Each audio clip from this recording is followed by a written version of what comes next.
Bienvenidos a su canal Enigmas del Ayer y pónganse cómodos, apaguen las luces y asegúrense de que las puertas estén bien cerradas, porque esta noche el frío del invierno se va a colar por sus pantallas. Hoy nos adentramos en los bosques más profundos de Norteamérica para hablar de una de las leyendas más perturbadoras y sangrientas de la historia, el Wendigo. Pero no se confundan, esto no es un simple mito para asustar niños junto a la fogata.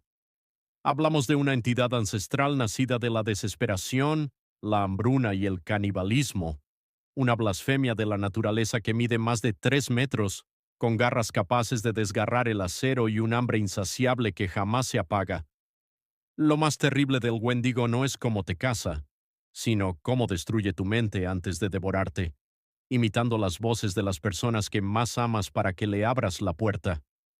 Prepárense porque los relatos que escucharán a continuación les harán dudar de cada crujido que escuchen fuera de su ventana. Damos inicio a la noche del Wendigo. ¿Están listos para perder el sueño? Relato número 1. La noche en el Parque Nacional de Yellowstone no es como la de cualquier otro lugar. No hay un silencio absoluto. Está viva. El viento silba entre los pinos lodgepole y la tierra exhala vapores térmicos que huelen a azufre, creando columnas de niebla que bailan bajo la luz de la luna. Llevaba 3 años trabajando como guardabosques en el sector norte, cerca de las laderas del monte Washburn. Te acostumbras a los osos, a los lobos y a los excursionistas imprudentes. Pero a lo que nunca te acostumbras es a que el bosque de repente se apague. Eran cerca de las 2 de la mañana cuando la radio de mi patrulla emitió un chasquido estático. No hubo voz, solo una respiración pesada, casi metálica, que duró 5 segundos antes de cortarse. Al mismo tiempo, el termómetro digital del tablero empezó a descender de forma abrupta, de 2 grados Celsius a menos 12 grados Celsius en menos de un minuto. El parabrisas se cubrió de una capa de escarcha instantánea. Salí del vehículo con la linterna táctica en una mano y la escopeta Remington en la otra. El aire calaba hasta los huesos, pero lo peor no era el frío, era la quietud. En Yellowstone siempre hay un zumbido de fondo, grillos, el viento, el borboteo lejano de los géiseres. Esa noche el bosque parecía congelado en el tiempo. A unos 20 metros del camino, entre la densa niebla sulfúrica, vi una silueta. Pensé que era un cazador furtivo o un turista perdido. Me adentré en la maleza siguiendo unas huellas extrañas en la nieve fresca. No eran de botas ni de oso, eran marcas alargadas, como garras humanas deformes que se hundían profundamente, espaciadas por zancadas que desafiaban la anatomía. Casi 3 metros entre cada paso. Servicio de Parques Nacionales, identifíquese, grité, intentando ocultar el temblor de mi voz. Nadie respondió, pero entonces lo escuché. Un crujido de huesos rotos que provenía de las copas de los árboles, justo encima de mí. Alcé la linterna. El haz de luz cortó la niebla y se topó con algo que reinició mi cerebro por el puro terror. No era un mito, era una blasfemia viviente. Medía fácilmente 3 metros de altura, pero su cuerpo era una contradicción de pura desnutrición. La piel, de un color gris ceniza pegada directamente a las costillas, parecía congelada y rota en las articulaciones. Su cuello era excesivamente largo, y sobre sus hombros se asentaba una cabeza que combinaba los rasgos descompuestos de un ciervo y un cadáver humano. Sus ojos no brillaban con el reflejo de la linterna, eran 2 cuencas oscuras con un punto blanco y hambriento en el fondo. El olor me golpeó un segundo después, una mezcla insoportable de carne podrida, tierra mojada y muerte antigua. El Wendigo. Lo más aterrador no fue su aspecto, sino lo que hizo a continuación. La criatura abrió sus fauces, revelando hileras de dientes irregulares y una lengua ennegrecida, y de su garganta brotó una voz perfectamente humana. «Hola, ayuda, me rompí el tobillo junto al arroyo». La voz era idéntica a la de Marcus, mi compañero de patrulla de la Estación Sur. La imitación era perfecta en tono, pero carecía de alma. Los labios de la criatura ni siquiera se movían en sincronía con el sonido. Estaba usando el eco de frecuencias de radio que había escuchado para atraerme. Retrocedí un paso, pisando una rama seca. El sonido rompió el hechizo. La criatura emitió un chillido agudo, un lamento ensordecedor que vibró en mi pecho y me heló la sangre. Bajó del árbol con una velocidad imposible, usando tanto sus piernas como sus larguísimos brazos para impulsarse entre la nieve. No lo dudé. Disparé un cartucho de perdigones directo al pecho de la silueta. El estallido iluminó el bosque. Escuché un quejido seco, pero la criatura apenas se tambaleó. Las balas parecían atravesar su cuerpo seco como si fuera corteza de árbol. Corrí como nunca en mi vida. Escuchaba sus garras rasgar la corteza de los pinos a mis espaldas, saltando de un tronco a otro, jugando conmigo. Sentía su aliento helado en mi nuca. El monstruo no tenía prisa, disfrutaba del pánico de la presa. Llegué a la patrulla, me deslicé dentro y logré cerrar la puerta de golpe. Justo en ese instante, un impacto brutal sacudió el techo del vehículo, hundiendo el metal a pocos centímetros de mi cabeza. Las garras de la criatura comenzaron a rayar el vidrio del parabrisas, dejando marcas blancas en el cristal blindado. Desesperado, encendí el motor, metí la marcha atrás y pisé el acelerador a fondo. Las luces de emergencia y las sirenas se encendieron automáticamente. El sonido agudo de la sirena y el violento movimiento del coche parecieron aturdir al ser, que saltó del techo y se perdió de vista entre la densa arboleda. Logré llegar a la estación de control al amanecer. Cuando mis superiores revisaron la patrulla, atribuyeron los daños del techo y los rasguños del parabrisas al ataque de un oso grizzly inusualmente agresivo. Sin embargo, yo sé lo que vi. Al día siguiente pedí mi traslado a un área administrativa fuera del estado. Hoy, desde mi oficina en la ciudad, sigo revisando los reportes de excursionistas desaparecidos en Yellowstone. Cada vez que leo sobre un cuerpo que nunca fue encontrado, o de llamadas de auxilio que se cortan con extraña estática, sé perfectamente qué es lo que sigue rondando entre las sombras de los pinos geotérmicos, esperando que el invierno vuelva a congelar el bosque. Relato número 2. El invierno en las profundidades de los bosques de Maine no perdona. Si te quedas atrapado allí fuera cuando el termómetro cae por debajo de los -20 °C, el frío no es lo único que intenta morderte. La misma soledad empieza a jugar con tu mente. Mi nombre es Thomas. En diciembre de 2024, cometí el error de aceptar un trabajo de contratista independiente para reparar las líneas de alta tensión que cruzan el norte del estado, cerca de la frontera con Canadá. Se suponía que sería un trabajo de 3 días junto a mi compañero, un tipo rudo de la zona llamado Liam. Terminó siendo la peor pesadilla de mi vida. El segundo día, una tormenta de nieve imprevista nos dejó atrapados en la cabaña de servicio de la compañía. Era un búnker de hormigón y madera con un generador diésel y raciones para una semana. Estábamos seguros, o eso creíamos. A la tercera noche el generador falló. El silencio que se tragó la cabaña fue sepulcral, interrumpido solo por el crujido de las vigas congeladas.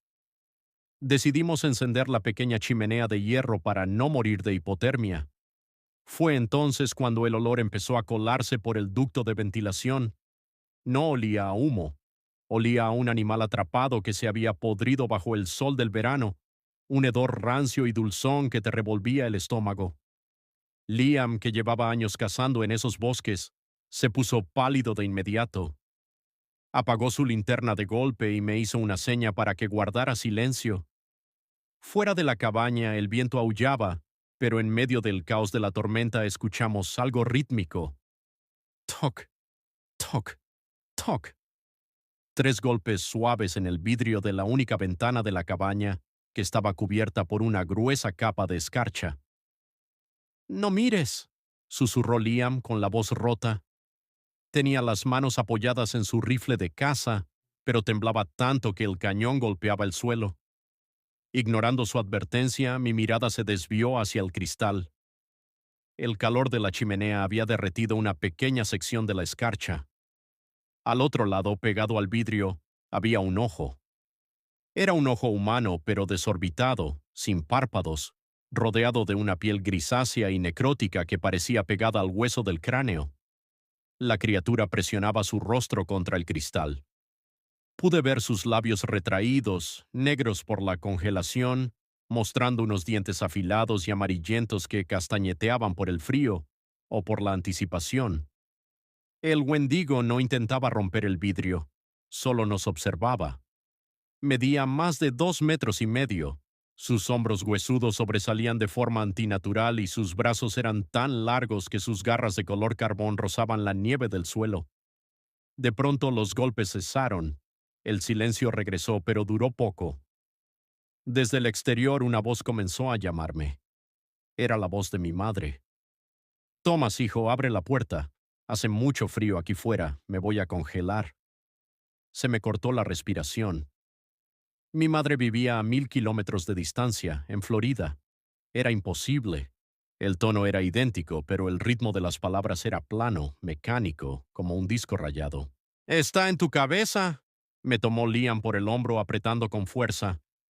«Es el espíritu del hambre. Te debilita la mente para que le abras. Si entras en pánico, estás muerto». Pero el monstruo cambió de táctica. Dejó la voz de mi madre y comenzó a imitar la voz del propio Liam, hablándome desde el otro lado de la pared de madera. «Thomas, sal de ahí. Liam se ha vuelto loco. Te va a matar con el rifle». Miré a Liam real que estaba a mi lado. El terror en sus ojos confirmaba que él también estaba escuchando su propia voz maldita desde el exterior. El Wendigo empezó a raspar las paredes exteriores de la cabaña con sus garras. El sonido era como el de docenas de cuchillos afilándose contra el hormigón. La temperatura dentro de la estructura bajó tanto que nuestra propia respiración se congelaba en el aire en forma de cristales. El ataque psicológico duró horas. La criatura alternaba entre llantos de bebé, gritos de auxilio de mujeres y risas histéricas que resonaban en todo el valle. Lo que buscaba no era solo alimentarse de nuestra carne, quería que nos volviéramos locos, que el miedo nos consumiera hasta que nos devoráramos el uno al otro. Sé que cruzó por mi mente. Durante un segundo horrible miré el brazo de Liam y pensé en lo caliente que debía estar su sangre. Me mordí la lengua hasta sangrar para recuperar la cordura. El Wendigo sintió ese pensamiento. Soltó un chillido de puro deleite desde el techo de la cabaña. Sobrevivimos porque el diésel del generador no fue lo único que se congeló. La tormenta se intensificó tanto que la nieve sepultó la cabaña casi por completo, bloqueando las salidas y aislando nuestro olor. Cuando los primeros rayos del sol de la mañana tiñeron la nieve de un tono grisáceo, el frío ártico disminuyó sutilmente. Escuchamos un último lamento, un sonido agudo y hambriento que se fue alejando hacia las cumbres de las montañas boscosas. El equipo de rescate en motos de nieve nos encontró 2 días después. Nos hallaron abrazados contra la chimenea apagada, deshidratados y con principio de congelación. Cuando examinaron el exterior de la cabaña para entender por qué no habíamos salido, los rescatistas se quedaron mudos. Alrededor del techo y en los marcos de las ventanas de hormigón no había huellas de osos ni de lobos. Había surcos profundos tallados en la piedra, como si algo con garras de hierro hubiera intentado desesperadamente desenterrarnos para saciar un hambre que nunca, jamás se extingue. Relato número 3. El refugio en los Apalaches. Para su tercer aniversario, Mateo había planeado la escapada perfecta, una cabaña rústica y aislada en los bosques de los Apalaches, en Virginia Occidental. Era mediados de noviembre, la temporada donde las hojas ya han caído y los árboles quedan como esqueletos grises contra el cielo. La primera noche fue perfecta. El fuego de la chimenea crepitaba, había vino y el aislamiento del mundo exterior se sentía como un lujo. Pero el idilio empezó a agrietarse a la medianoche, cuando el viento del norte trajo consigo un frío anómalo que congeló las tuberías en cuestión de minutos y apagó las brasas de la chimenea como si una mano invisible las hubiera soplado. Elena se despertó arropada hasta la nariz, temblando. Mateo no estaba a su lado en la cama. Elena se levantó envolviéndose en una manta. Al salir a la sala principal, vio que la puerta que daba al porche trasero estaba abierta de par en par. La nieve de la tormenta que acababa de empezar se colaba en el suelo de madera. Mateo estaba de pie en el umbral, mirando hacia la negrura del bosque. Estaba descalzo y en camiseta, inmóvil, ignorando los bajos cero de la noche. «Mateo, cierra la puerta, por favor, nos estamos congelando», dijo Elena frotándose los brazos. Mateo no se movió. Tardó varios segundos en responder, y cuando lo hizo su voz sonó extrañamente distante, como si hablara desde el fondo de un pozo. «Elena, ¿escuchas eso? Es una mujer. Está llorando en el bosque. Dice que perdió a su bebé». Elena aguzó el oído.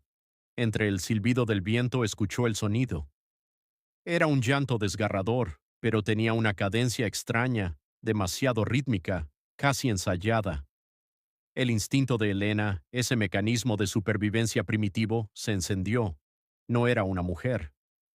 «Mateo, cierra la puerta. Ahora», ordenó ella con un hilo de voz. Mateo pareció despertar de un trance.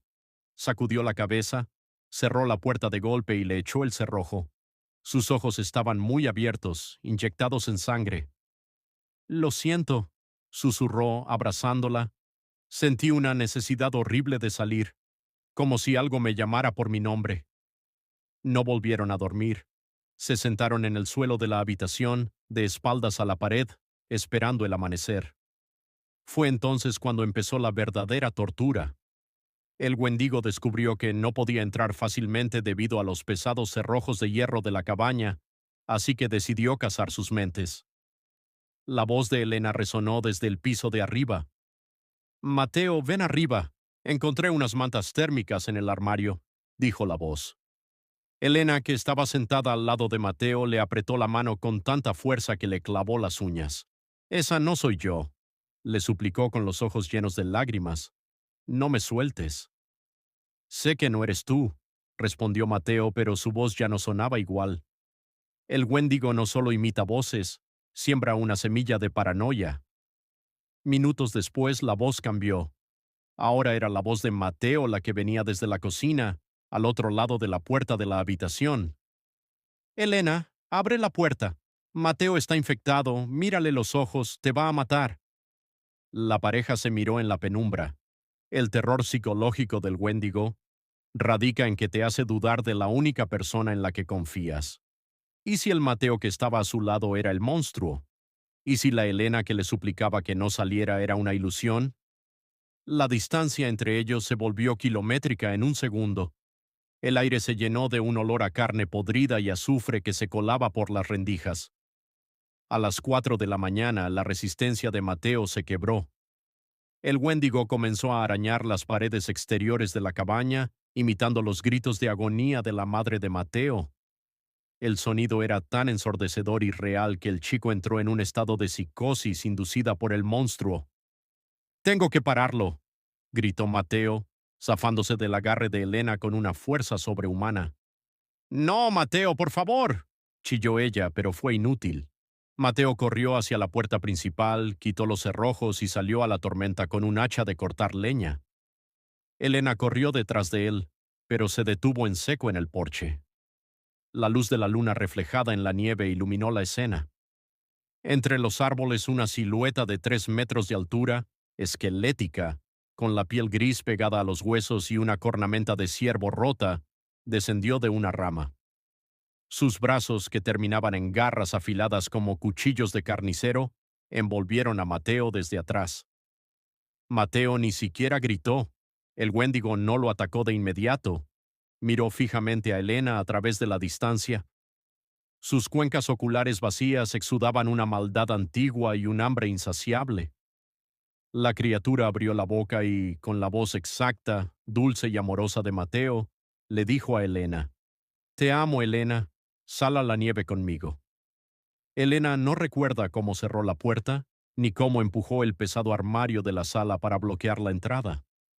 Pasó las siguientes 3 horas encogida en un rincón, escuchando cómo el monstruo devoraba a su prometido a pocos metros de la cabaña, rompiendo los huesos con un crujido seco, mientras la criatura seguía repitiendo las frases de amor que Mateo le había dicho a Elena durante su aniversario. Cuando la policía estatal llegó al mediodía siguiente, alertada por los vecinos que escucharon los gritos, encontraron a Elena con el cabello encanecido por el estrés y la mirada perdida. En la nieve, a 50 metros de la cabaña, solo encontraron el hacha de Mateo y un rastro de sangre que se perdía en lo más espeso del bosque de los Apalaches. Elena fue ingresada en un centro psiquiátrico.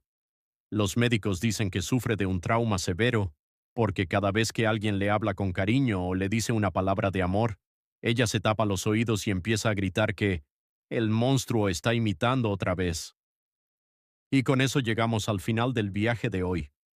Si el frío de estos relatos logró erizarles la piel y llegaron hasta este punto de la noche, les agradezco de corazón por haberme acompañado en la oscuridad. Si les gustó el video y se atreven a volver por aquí, no olviden dejar su buen like y suscribirse activando la campana. Eso ayuda enormemente a que el canal siga creciendo y podamos traer más historias. Antes de irse a dormir, si es que pueden, déjenme un comentario. ¿Qué otra historia de terror, mito o criatura de la criptozoología les gustaría escuchar en el próximo video? Los estaré leyendo a todos. Por ahora me despido. Revisen bien los cerrojos de sus puertas, no le abran a ninguna voz extraña en la noche, y recuerden que, a veces, la oscuridad nos devuelve la mirada. Nos vemos en el próximo relato.